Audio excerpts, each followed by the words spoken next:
Manual तरीके से drilling कर रही थी, उसने इस ऑपरेशन को हैंडओवर कर दिया है एनडीआरएफ को और आर्मी के जवानों को। अब आगे का काम यहां पर एनडीआरएफ की टीम कर रही है। वो टीम भीतर प्रवेश कर गई है और बारी बारी से सभी मजदूरों को बाहर लेकर आया जाएगा। इसी बीच बड़ी खबर आ गई है। बड़ी खबर है कि एनडीआरएफ की टीम फंसे हुए मजदूरों तक पहुंच गई है। एनडीआरएफ की टीम अब मॉक ड्रिल कर रही है। मजदूरों को निकालने से पहले यहां पर मॉक ड्रिल किया जा रहा है और मॉक ड्रिल के बाद रेस्क्यू शुरू कर दिया जाएगा। एनडीआरएफ की टीम अभी मॉक ड्रिल में जुटी हुई है। एनडीआरएफ की टीम फंसे हुए मजदूरों तक पहुंच गई है। चार फेज में मजदूरों को बाहर निकाला जाएगा और उसी 4 फेज का एक हिस्सा यहां पर मॉक ड्रिल भी है जो इस वक्त एनडीआरएफ की टीम वहां पर कर रही है। बड़ी बात यह है कि एनडीआरएफ की टीम मजदूरों तक पहुंच गई है, लिहाजा मजदूरों ने भी देख लिया है कि हाँ, वो टीम जो बाहर से प्रयास कर रही थी हमें निकालने के लिए, वो टीम हम तक आ गई है।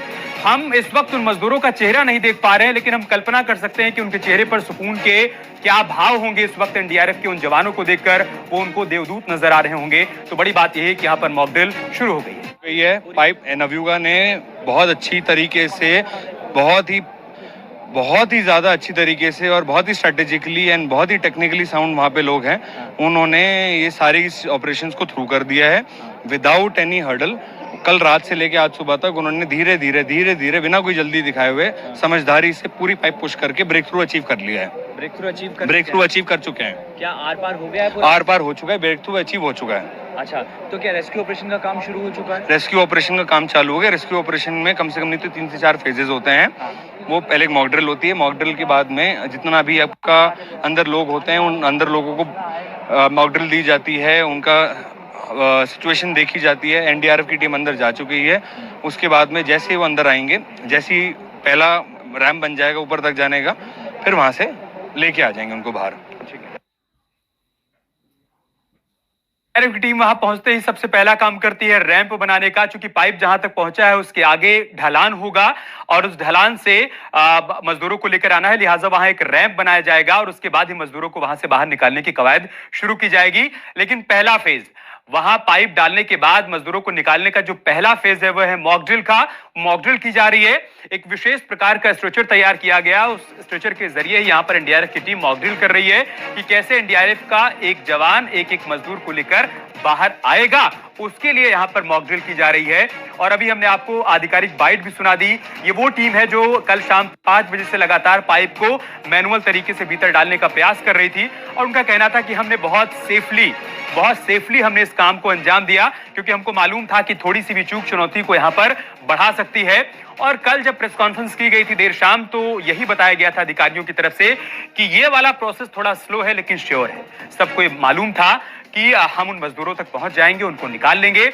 कल इस बात का भरोसा जताया गया था और आज जो आधिकारिक बाइट आई वो बता रही है कि हाँ जी, पाइप आर पार हो गया है, एनडीआरएफ की टीम भी अंदर पहुंच गई है। मतलब यह है कि मजदूरों के चेहरे पर इस वक्त वो खुशी के भाव होंगे एनडीआरएफ के जवानों को देखकर। और मॉक ड्रिल भी शुरू हो गई है। इसके बाद मजदूरों को निकालने का काम शुरू किया जाएगा।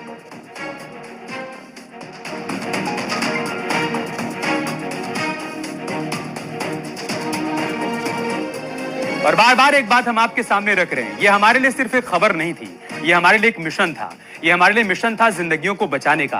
तभी हम कह रहे हैं कि हमारे लिए ऑपरेशन जिंदगी था और ऑपरेशन जिंदगी अब कामयाब होने वाला है और सभी मजदूरों को बाहर किसी भी वक्त निकाला जाएगा।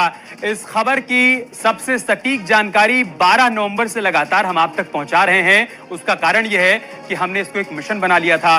न्यूज़ 18 की टीम लगातार मौके पर मौजूद रही। हमारी एक टीम नहीं, कई टीमें वहां पर मौजूद रही जो बताती रही कि किस तरीके से मजदूरों को निकालने का प्लान तैयार किया जा रहा है। चाहे प्लान ए हो, बी हो, सी हो, जितने प्रकार के प्लान वहां पर बनाए गए, चाहे वर्टिकल ड्रिलिंग की बात हो, हॉरिजॉन्टल ड्रिलिंग की बात हो। सीएम जितनी बार वहां पर पहुंचे, जब उन्होंने मजदूरों से संवाद किया, सारी तस्वीरें, सारी जानकारी हमने आप तक पहुंचाई, क्योंकि हमारे लिए सवाल यहां पर 41 जिंदगियों का था। आप देखिए, सीएम पुष्कर सिंह धामी को आप देख पा रहे हैं, जिन्होंने बाबा बोगनाथ को यहां पर प्रणाम किया है। ये वो मंदिर है जो अस्थाई मंदिर यहां पर बनाया गया और उसके बाद ही इस मिशन में कामयाबी मिलनी शुरू हुई। ये यहां के लोगों का भरोसा था, उनका विश्वास था कि जो यहां के स्थान देवता हैं, जब तक हम उनकी पूजा नहीं कर लेंगे हमारा मिशन कामयाब नहीं हो पाएगा। यही तो हिंदुस्तान है, यही भारत है। यहां एक तरफ दवाएं काम आती हैं तो दूसरी तरफ दुआएं भी काम आती हैं, और आस्था का ही परिणाम है, ये लोगों की आस्था का परिणाम है जो कि आज सभी 41 मजदूर यहां से सुरक्षित निकल पा रहे हैं। लिहाजा सीएम धामी भी यहां पर बाबा भोगनाथ को प्रणाम करते हुए नजर आ रहे हैं। ये अलग अलग तस्वीरें हम आपको दिखा रहे हैं। आप देखिए, ये वो पाइप है, ये उम्मीदों का पाइप है जिस पाइप से उन मजदूरों को बाहर निकलना है। जो आप ये बीच वाली तस्वीर देख पा रहे हैं, यही पाइप मलबे के आर पार पहुंच चुका है, और इस पाइप के पास ही मौजूद है सीएम पुष्कर सिंह धामी। उनको भी इंतजार है उस घड़ी का, उस पल का जब